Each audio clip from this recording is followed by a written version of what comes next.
नमस्कार मित्रांनो, माझे नाव अभिजित. पुण्यात नुकताच नोकरीला लागलो होतो. राहायची सोय एका जुन्या ओळखीच्या काकांच्या घरात झाली.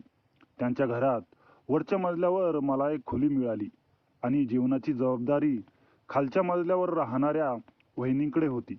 काका बऱ्याचदा बाहेरगावी असायचे. पहिल्यांदा वहिनींना पाहिलं तेव्हा सकाळचे 8:30च्या सुमारास असतील. मी नवीन खोलीत सामान ठेवून अंगणात उभा होतो. त्या अंगणात कपडे वाळत घालत होत्या. पाठमोऱ्या असल्याने प्रथम दिसलं नाही ते त्यांचं लांब सडक दाट केसांचं पातळ. मग दिसला तो हिरव्यागार रंगाचा पदर, जो वाऱ्याच्या झुळकेशी खेळत होता. एक कपडा वाळत घालताना त्यांनी मान किंचित वर केली आणि सूर्यकिरण त्यांच्या कपाळावरच्या बिंदीवर येऊन कोसळले. त्या क्षणी ती बिंदी अक्षरशः चमकली. मी स्मितीत होऊन पाहतच राहिलो. साधीशी पण देखणी हे शब्द त्यांच्यासाठी पुरेसे होते. त्यांच्यात एक वेगळंच काव्य होतं. नकळत माझ्या तोंडून हलकसं कुजबूज झालं. आवाज ऐकून त्या वळल्या आणि मग घडला तो क्षण. त्यांनी हसून विचारलं, "अभिजित, तूच ना वरच्या खोलीत राहायला आलेला?" माझं नाव त्यांच्या तोंडून ऐकताच माझं हृदय जोरात धडधडू लागलं. त्यांचे डोळे, त्या डोळ्यात काय होतं? फक्त विचारणा होती की आपलेपणा होता, की माझ्या एकटेपणाची ओळख होती? त्यांच्या नजरेत मला सुरक्षिततेचा एक वेगळाच थरथरार जाणवला. जीवनाचा त्रास होणार नाही, मी पाहून घेईन, या साध्याशा वाक्यात एवढं काही कळकळीचं, एवढं आपलेपणाचं होतं की माझे डोळे भरून आले. त्या क्षणी मला प्रकर्षाने जाणवलं की या मोठ्या अनोळखी शहरात आपण एकटे नाहीत. कोणीतरी आहे ज्यांना माझ्या जीवनाची, माझ्या सोयीची काळजी आहे. त्या साध्याशा वाक्याने माझ्या मनात त्यांच्यासाठी एक वेगळं स्थान निर्माण झालं. एका संध्याकाळी ऑफिसमधून परतताना अचानक आलेल्या पावसाने मी अक्षरशः भिजून निघालो होतो. कपड्यावरून पाणी गळत होतं आणि थंडीने हुडहुडी भरत होती. पायऱ्या चढताना माझे पाय सुन्न झाल्यासारखे वाटत होते. दार उघडताच काय दृश्य दिसलं. वहिनी घाईघाई पुढे आल्या. त्यांच्या चेहऱ्यावर काळजीचे ढग होते. "अरे देवा, एवढा भिजलास?" त्यांनी लगेच जवळच्या खोलीतून मऊसूत टॉवेल आणून दिला. समोर गरमागरम चहाचा कप ठेवताना त्यांचे बोट माझ्या बोटांना भिडले. तो स्पर्श विजेचा झटका होता.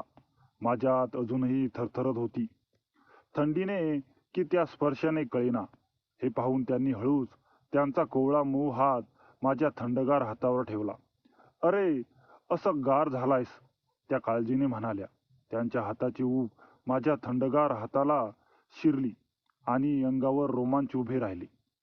त्यांचे डोळे, त्या डोळ्यात फक्त काळजी नव्हती, तर माझ्यासाठी काहीतरी वेगळेच होतं. त्यांच्या डोळ्यांचे पाणीदारपणा, ओलसर केसांची बट, त्यांची गालाशी चिटकलेली ओठांवरचे ते हलकसं स्मित, सगळंच एवढं सुरेख होतं की माझा श्वास गुदमरला. त्या क्षणी मला वाटलं, हा क्षण संपू नये. त्याचा हात माझ्या हातावरून कधीच उचलला जाऊ नये. पाऊस, थंडी, भिजणं सगळं विसरून मी त्यांच्याकडे पाहत राहिलो. माझ्या मनात एक वेगळंच वादळ उठलं होतं, पावसापेक्षाही जोरदार. ऑफिसमध्ये त्या दिवसाचं महत्त्व मला पूर्वीच माहीत होतं.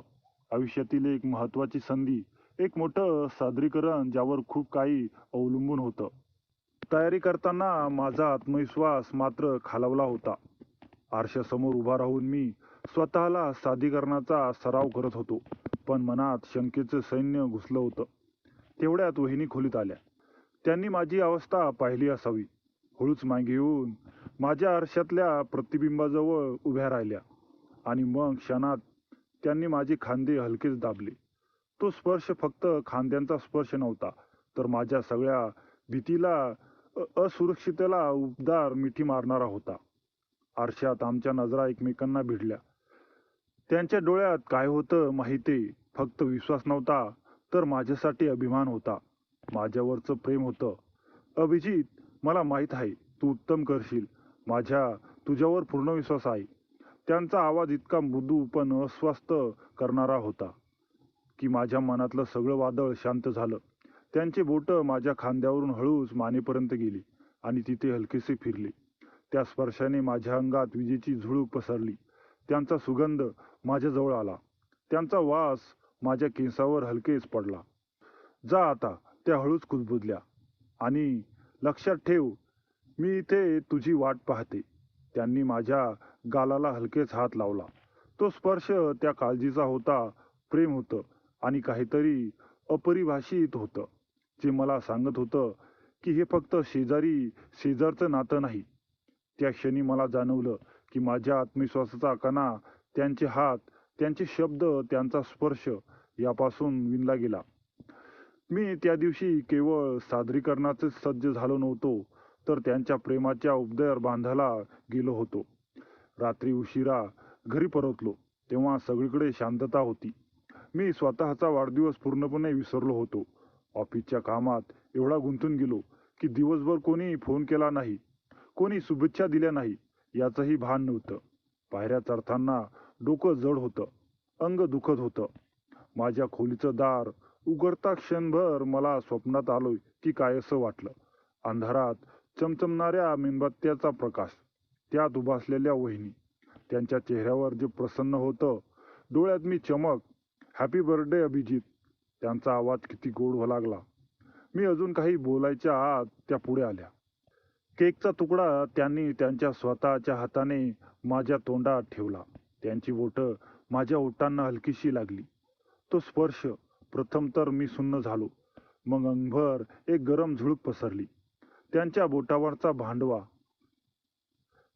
बोटावरचा थंडावा, मलईचा गोडवा आणि त्यांच्या स्पर्शाची कोवळीक, सगळं एकाच वेळी माझ्या ओठावर होतं. केक गोड होता, पण त्यापेक्षा हजारपट गोड होता तो त्यांचा क्षणाचा स्पर्श. त्यांनी माझ्याकडे पाहिलं तेव्हा माझं हृदय जोरजोरात धडधडू लागलं. मेणबत्त्यांच्या प्रकाशात त्यांचा चेहरा किती सुंदर दिसत होता. त्यांच्या डोळ्यात काजळ नव्हतं, तरी डोळे भरून आले होते. हलक्या प्रकाशात त्यांच्या ओठांची लाली अधिकच खुलून दिसत होती. केकचा एक तुकडा त्यांनी स्वतःही खाल्ला आणि ओठावरची क्रीम जिभेने हलकीशी झटकली. तो क्षण अप्रतिम. खोलीत मेणबत्त्यांचा सुगंध होता, पण त्यात मिसळला होता त्यांच्या केसांतला तो मंद सुगंध, त्यांच्या अंगावरच्या त्या साध्या अशा पदराचा गंध.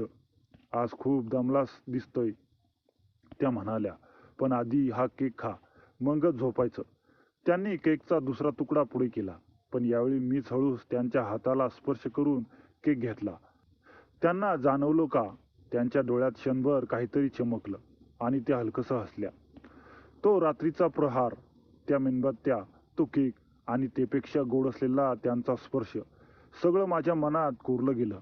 मी झोपलो तेव्हा ओठावर अजूनही त्यांच्या बोटांचा तो गोड स्पर्श होता आणि अंगभर दरवळत होता त्यांच्या हसण्याचा तो अदृश्य सुगंध. एके रात्री वीज गेली. आम्ही दोघे अंगणात बसलो. चंद्रप्रकाशाने सारं काही चांदण्याच्या रंगात न्हाऊन निघालं होतं. वहिनींनी हळूच आवाजात विचारलं, अभिजित, कधी वाटतं का तुला की एखादी व्यक्ती अगदी जवळची आहे, जरी नात्याचं नाव नसलं तरी? मी त्यांच्याकडे पाहत राहिलो आणि म्हटलं, हो वहिनी, नेहमीच. आमच्यात फक्त शांतता होती आणि एक न बोललेले अदृश्य ओढ होती. त्या रात्री अंगणात चांदणं पसरलं होतं. मनातलं सांगण्यासाठी यापेक्षा चांगली वेळ दुसरी नव्हती. वहिनी अंगणात उभ्या होत्या. चंद्रप्रकाशात त्यांचा चेहरा अधिकच खुलून दिसत होता. मी हाताची बोटे आवळत धडधडत्या हृदयाने त्यांच्याजवळ गेलो. वहिनी, माझा आवाज थरथरला. त्या वळाल्या. काय रे अभिजित, अजून झोपला नाहीस? तुम्हाला काहीतरी सांगायचं आहे. मी खोल श्वास घेतला. वहिनी, मी तुमच्याशिवाय राहू शकत नाही. तुम्ही मला खूप आवडता. एवढं नाही तर मी तुमच्यावर प्रेम करतो. वाक्य पूर्ण होईपर्यंत माझा जीव कासावीस झाला. वहिनी क्षणभर स्तब्ध झाल्या. त्यांच्या चेहऱ्यावर आश्चर्य, धक्का आणि थोडासा राग होता. चंद्रप्रकाशातही त्यांच्या चेहऱ्यावरची लाली मला दिसली. त्यांचे डोळे भरून आले. अभिजित, मी तुझ्याकडून अशी अपेक्षा केली नव्हती. त्यांचा आवाज जड होता. तू खूप लहान आहेस आणि मी तुझी वहिनी आहे. एवढं बोलून त्या पाठ फिरून निघून गेल्या. त्यांच्या पावलांचा आवाज जसा जसा दूर होत गेला तसं तसं माझं हृदय मोठं घन होऊन बसलं. रात्रभर डोळ्यात पाणी आणि मनात अपराधीपणा. मी चूक केली, त्यांच्या मनाला दुखवलं, हे विचार माझ्या डोक्यात घुमत राहिले. पहाट झाली तरी डोळ्यांना विसावा मिळाला नाही. दुसऱ्या दिवशी सकाळी ऑफिसला जाताना वहिनी डबा घेऊन आल्या. माझं हृदय पुन्हा जोरात धडधडू लागलं. मी नजर खाली ठेवून डबा हातात घेतला आणि पुढे सरकलो. तेवढ्यात त्यांचा आवाज आला, "अभिजित." मी थांबलो, मागे वळून पाहिलं. त्या हलकसं हसल्या.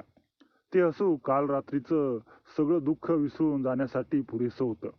"सकाळची घाई संपली की मी तुला फोन करते, मग जेवायला ये." एवढं बोलून त्या आत गेल्या. मी तिथेच काही क्षण स्तब्ध उभा राहिलो. माझ्या मनाने अक्षरशः उड्डाण केलं. काल रात्रीच्या अपराधीपणाची जागा आता आळशीने घेतली होती. त्यांच्या त्या शब्दांचा अर्थ काय? त्यांनी मला का थांबवलं? का हसल्या? का पुन्हा बोलवलं? ऑफिसमध्ये जाऊनही मी काही काम करू शकलो नाही. डोळे सतत फोनकडे लागले होते. प्रत्येक सेकंद युगासारखा वाजत होता. त्यांचा फोन येईन का? काय बोलणार त्या? मला क्षमा करतील का? मी काल रात्रीचं सगळं विसरून पुन्हा पूर्वीसारखं बोलतील? फोनची वाट पाहताना माझ्या मनात हजारो विचारांचं चक्र सुरू होतं. पण एक गोष्ट नक्की होती. त्यांच्या त्या एका वाक्याने माझ्या मृतपाय झालेल्या आशेला पुन्हा जीवदान मिळालं होतं. मी वाट पाहणार होतो, कितीही वेळ लागला तरी. कारण आता मला माहीत होतं की ही वाट पाहणं फुकटचं नव्हतं.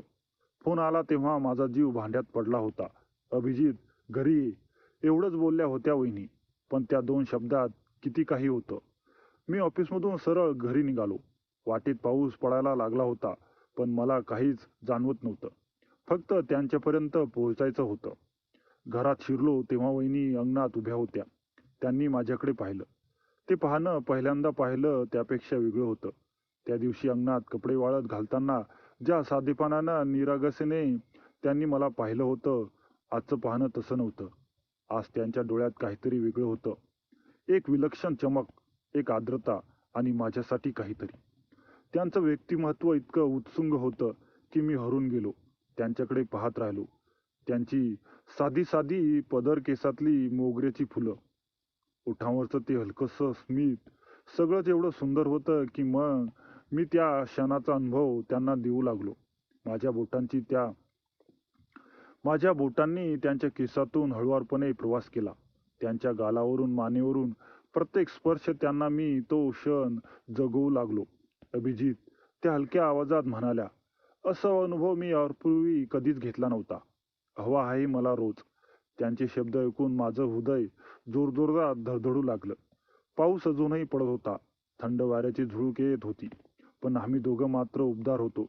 त्या 10-20 मिनिटात आम्ही एकमेकांत इतके विरघळून गेलो की सारे भान हरपलं. जग होतं की नव्हतं, वेळ होती की नव्हती, काहीच कळेना. फक्त तो क्षण होता, फक्त तो स्पर्श होता, फक्त तो सुगंध होता. शेवटी मी स्वतःला आवरत म्हटलं, "आज पुरे." आणि मी माझ्या वरच्या खोलीत निघून गेलो. पण जाताना एक मागे वळून पाहिलं. वहिनी तशाच उभ्या होत्या. पावसात थोड्या भिजल्या होत्या, पण पाहताना त्यांच्या डोळ्यात एक काहीतरी होतं. मी हसलो. त्याही हसल्या. ते हसू मनात कोरलं गेलं. त्यानंतर दिवस जात होते, पण माझं मन सतत वहिनीसोबतच घुटमळत होतं. प्रत्येक क्षण त्यांच्याच आठवणीत जात होता. तो स्पर्श, ते शब्द, तो क्षण, सगळं माझ्या डोळ्यासमोर येत होतं. पण मला माहीत होतं की हे असं चालू राहणार नाही. हे नातं असंच टिकणार नाही. आणि मग एक दिवस अचानक गोष्टी बदलल्या. जेवताना त्यांच्या मुलीने निरगसपणे विचारलं, "अभिजित काका, तुम्हाला माहितीये, आई म्हणते आपण लवकरच इथून दुसरीकडे राहायला जाणार आहोत." त्या क्षणी जेवाचा घास माझ्या घशात अडकला. मी वहिनीकडे पाहिलं. त्यांनी डोळे खाली घातले होते. त्यांच्या हातातला चमचा थरथरत होता. माझं हृदय जोरजोरात धडधडू लागलं. एक असह्य शांतता पसरली. त्या निरागस मुलीच्या शब्दांनी माझ्या स्वप्नांचं सत्य परत आणलं होतं. माझा हात थबकला. मी वहिनीकडे पाहिलं. त्यांचा चेहरा पडलेला होता. "अभिजित, मी तुला सांगणारच होती की हे शहर आता आमच्यासाठी सुरक्षित नाही. माझे नवरे एका गैरव्यवहारात अडकले आहेत. लोकांचे पैसे बुडून ते फरार आहेत. आम्ही पोलिसांपासून लपत आहोत. म्हणून गावोगावी भटकंती सुरू आहे." हा धक्का खूप मोठा होता. माझी भावना आता एका वेगळ्याच वळणावर आली होती. मी एक क्षणही न घालवता म्हटलं, "वहिनी, मी तुम्हाला एकटं जाऊ देणार नाही. तुमची आणि या मुलीची सुरक्षितता माझ्यासाठी महत्त्वाची आहे. मी तुमच्यासोबत आहे." वहिनींच्या डोळ्यात कृतज्ञतेचे पाणी होते. अभिजितने त्यांना एका गुप्त ठिकाणी सुरक्षित हलवलं. मग त्याने पोलिसांना माहिती देऊन त्या गुन्हेगाराला अटक करून दिली. न्यायालयीन प्रक्रियेनंतर वहिनी आणि त्यांची मुलगी निर्भयपणे आपल्या नवीन आयुष्यात स्थिरावल्या. अभिजित दर महिन्याला त्यांना भेटायला जाऊ लागला. त्यांच्यातलं नातं शारीरिक आकर्षण किंवा सामाजिक बंधनात पलीकडचं होतं. ते एकमेकांच्या काळजीचा आदर आणि एक अपूर्व अशा भावनिक बंधाला धागा होता. ज्या पुण्यात तो अनोळखी होता तिथे त्याला एक असं नातं लाभलं होतं ज्याने त्याला एकटेपणापासून बाहेर काढलं आणि मनाची खरी शांतता दिली. तर मित्रांनो, अभिजितने जो निर्णय घेतला तो बरोबर होता की चूक? कमेंट करून नक्की सांगा. आणि कथा आवडली असेल तर आपल्या चॅनलला सबस्क्राईब करायला विसरू नका. धन्यवाद.